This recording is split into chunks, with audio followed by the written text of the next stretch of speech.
my dating career, I was often asked, "So, Bonnie, what do you study?" Then came a moment of decision. Do I tell the truth? On occasions that I chose to tell the truth, what ensued was often quite awkward for me and very awkward for him. After all, talking about porn on a first date isn't the most comfortable thing to do. However, I've become more comfortable talking about my chosen field of study, and I hope that shows through this morning. I want to talk about two questions I've been looking at over the past year. The first question is, what does porn use look like among today's young adults? The second question is, how is this porn use influencing young adults' relationships? A question that's remained unanswered by scholars.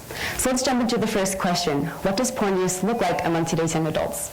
In my international sample, which consisted of men and women ages 18 to 30, 85% reported ever viewing pornography. Now, an important distinction I found in my study is that just because 85% of young adults reported ever viewing pornography doesn't mean that 85% of young adults are or were porn addicts.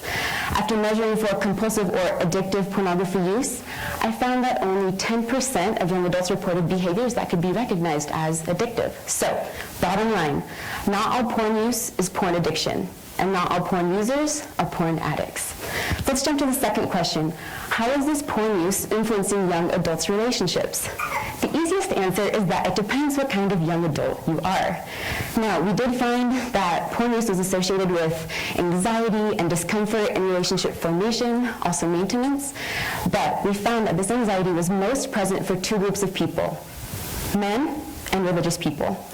For example, when compared to women, men were more likely to report that they had terminated a relationship because of pornography.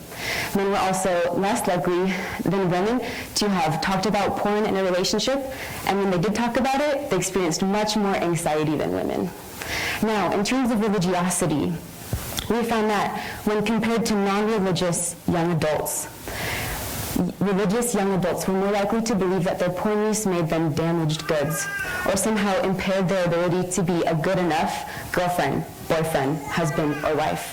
So, what's the key takeaway for young adults in or hoping to be in relationships? As pornography use becomes more widespread and more common, young adults will need to talk about porn in their relationships, because doing so in healthy ways will help reduce that anxiety and promote healthier relationships, especially for men and for religious people. Thank you.